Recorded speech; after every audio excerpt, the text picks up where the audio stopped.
Cronache Trevigiane è una produzione Z Group.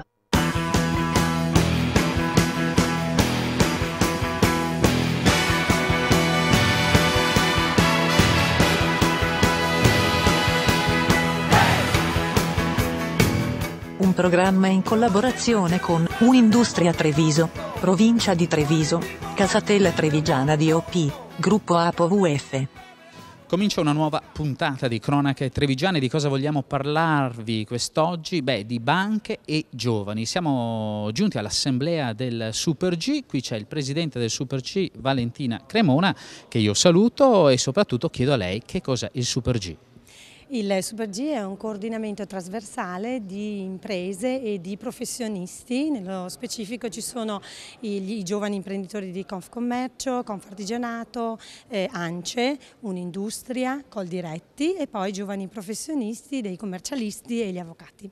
Vi è venuto in mente ovviamente di proporre questo tema nella vostra assemblea, perché?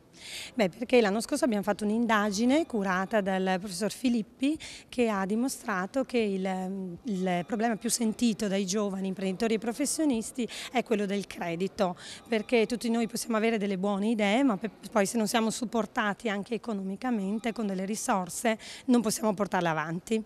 Certamente, e quindi credito e banche è il tema di quest'anno, ma oggi si mettono i paletti anche per il prossimo anno, perché questa assemblea è elettiva, o meglio, il vostro statuto prevede un passaggio di consegna automatico. Sì, il comitato di presidenza è formato da tutti i presidenti delle categorie che ho detto prima. Io sono il presidente, oggi decado e al mio posto subentrerà il presidente dei giovani commercialisti Biasotto. Per statuto, senza caccia alla poltrona, questa è una piccola grande cosa che avete voluto inserire nella vostra vita associativa.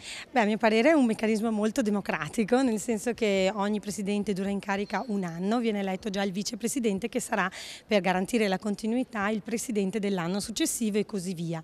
A pari dignità, quindi indipendentemente dal fatto che io rappresenti 3.000 imprenditori o 200 professionisti, tutti hanno questa opportunità di coordinare questo gruppo trasversale. Allora, io ringrazio il presidente del Super G, grazie a Valentina Cremona. Noi ci fermiamo qui per questo servizio di Cronache Trevigiane e tra poco allora interrogheremo anche le banche, i rappresentanti di alcune banche, per capire allora perché trattano i giovani tante volte come pivelli e non come gioielli. A tra poco.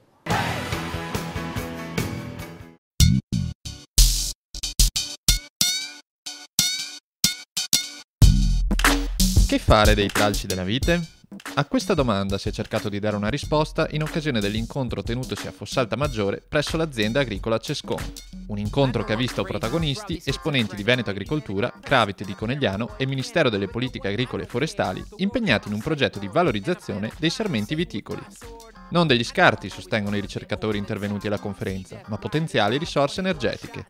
Questo in proposito il commento di Diego Tomasi. Se noi guardiamo a quello che succedeva fino a 20-30 anni fa, i tralci di vite finivano nelle stufe per far calore. Si può riproporre questa soluzione e assieme a questo ci sono però anche altre alternative e oggi spiegheremo come dai tralci di vite si può ottenere del compost per ridare fertilità ai suoli. Bruciare gli scarti della vite per produrre energia non solo è possibile, ma è anche sicuro per la salute pubblica, garantisce Giustino Mezzalira. Lo sappiamo già da tempo, qui verrà verificato confrontando cosa succede quando io prendo i tralci e li brucio come si fa normalmente in campagna e invece cosa succede quando li prendo, li trasformo in cippato, li metto in una caldaia ad alta efficienza e li brucio con le ultime tecnologie. Il risultato, l'abbiamo visto già in tanti studi, è che queste emissioni sono assolutamente compatibili con le norme restrittive che difendono la qualità dell'aria. La valorizzazione dei sottoprodotti del vigneto, inoltre, rappresenta un vantaggio economico, sostiene il produttore agricolo Giuseppe Cescon. Sostanzialmente in un ettaro di vigneto ci sono dai 500-600 euro ettaro di energia. Ci servono 500-600 euro di gasolio o metano per produrre la stessa energia che c'è in un ettaro di vigneto. Un progetto che ha attirato l'attenzione del Ministero dell'Agricoltura, pronto a sostenere idee vincenti e innovative. Questa era una di queste idee interessanti proprio perché poi in questo caso si va a valorizzare un sottoprodotto che appunto sono i sarmenti della viticoltura per poi riutilizzare l'energia all'interno dell'azienda.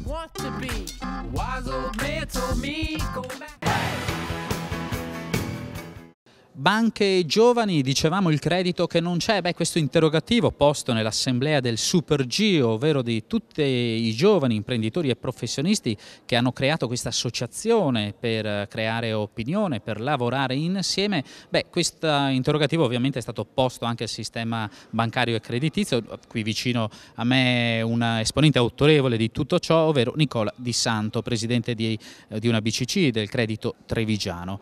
Allora Di Santo, intanto come guardiamo a questi giovani che si propongono comunque con una voglia di proposta, di confronto e non di lamentele, di protesta?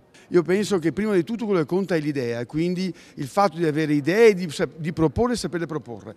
Poi chiaramente non basta l'idea, serve anche chiaramente qualcosa di più di una volta e quindi anche gli strumenti, le strutture, le fonti di finanziamento opportune e adatte. Così difficile, Presidente, il rapporto oggi tra giovane imprenditore e banca? Devo dire onestamente che è più difficile di prima, quello sì, ma non bisogna disperare, bisogna darsi da fare come stiamo facendo tutti per trovare quelle che sono le forme e gli strumenti ideali e idonei. Certo, bisogna essere consapevoli che oggi è più difficile di prima, ma questo non vuol dire che bisogna demordere. I giovani devono avere il coraggio di intraprendere e quindi di proporre le proprie idee agli istituti di credito, soprattutto quelli locali, dove riescono a dare, a valutare in modo diverso da quello di una volta, quindi attraverso forme e formule innovative per il giovane, innovative anche per le banche. Presidente, è difficile anche essere ottimisti oggi o bisogna credere in uno sviluppo sostenibile che ci porti fuori da questa crisi? Bisogna sicuramente essere ottimisti e credere, soprattutto credere in se stessi, credere nelle proprie forze, credere nel modello di sviluppo che deve essere diverso di quello di prima. Ma sono convinto che ritorneremo con un tempo modestamente, non breve, ma sicuramente direi medio, ma ritorneremo come prima. Bisogna avere speranza e fiducia nei giovani, fiducia nelle istituzioni, fiducia nelle banche che comunque locali, che continueranno a dare quello che serve loro per poter intraprendere. Grazie a Nicola Di Santo, noi ci fermiamo qui dopo questa analisi e tra poco dopo il servizio di cronache trevigiane continueremo ovviamente con altri ospiti, con altri addetti ai lavori. A tra poco.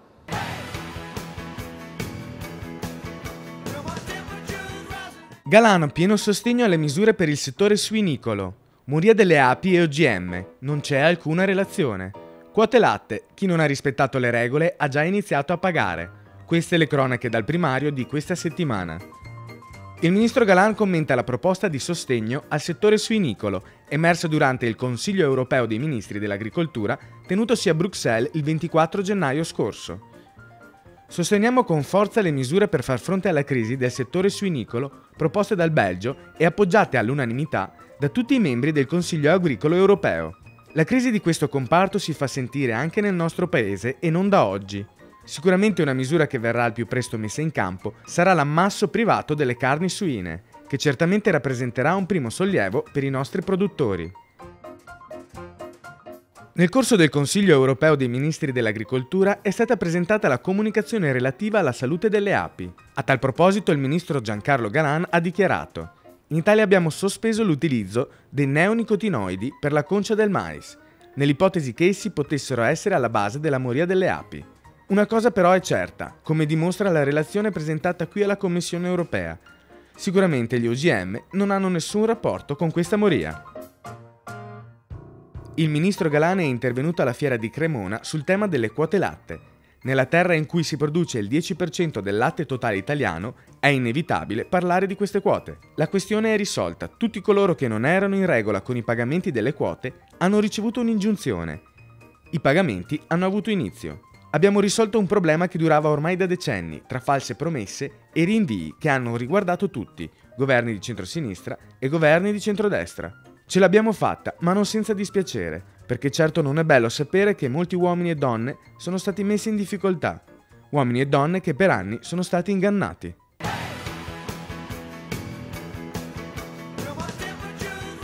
Vedete questa vignetta Certo, perché il Super G, mentre si svolge questa assemblea, c'è anche questo vignettista Marco Legumi che sta preparando delle vignette, poi ce le spiegherà anche ai nostri microfoni, ma intanto abbiamo già delle novità dalla voce del presidente della provincia di Treviso Muraro e dalla voce del presidente della Camera di Commercio di Treviso Nicola Tognana, che hanno invitato questo Super G, questi giovani imprenditori e professionisti, ad essere partner del piano strategico. Ecco, sentiamoli. Questo è un tema importante e anche di più il mio invito al Super G, alla Presidente Valentina Cremona, è quella di unitevi a noi nel nostro piano strategico, entrate nel nostro piano strategico perché abbiamo bisogno di giovani imprenditori che apportino nuova linfa per rivitalizzare la nostra economia. Vorrei vederli ambasciatori, nel senso di, essendo loro giovani, essere più vicino ai giovani e di fatto facendo presente che bisogna avere la determinazione per continuare a cercare il lavoro, perché cercandolo probabilmente viene fuori. La seconda cosa da evitare è quella di dire ma il lavoro non è in funzione di quella che è la mia professionalità, di quello che ho studiato. Questo secondo me sarebbe un gravissimo errore, perché è importante entrare nel mondo del lavoro, poi da lì, anche se parti da una posizione che non è quella che avresti voluto avere visto quello che avevi fatto, è importante essere dentro, perché da lì si può crescere e performare, mentre se resti fuori corri il rischio di continuare a restarlo.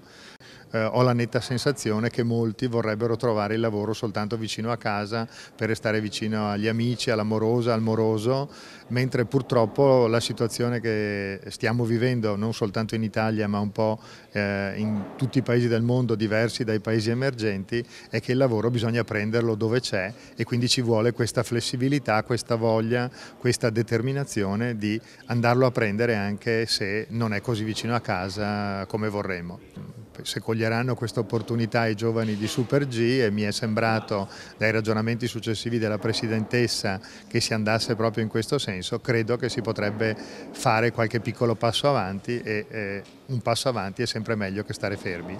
Bene, grazie a Muraro, grazie a Tognana anche per questi stimoli, per queste progettualità lanciate al mondo dei giovani professionisti e imprenditori. Noi ci fermiamo qui per rispettare un po' di pausa e poi di nuovo per continuare a scandagliare questo tema, giovani e banche, il credito che non c'è. A tra poco.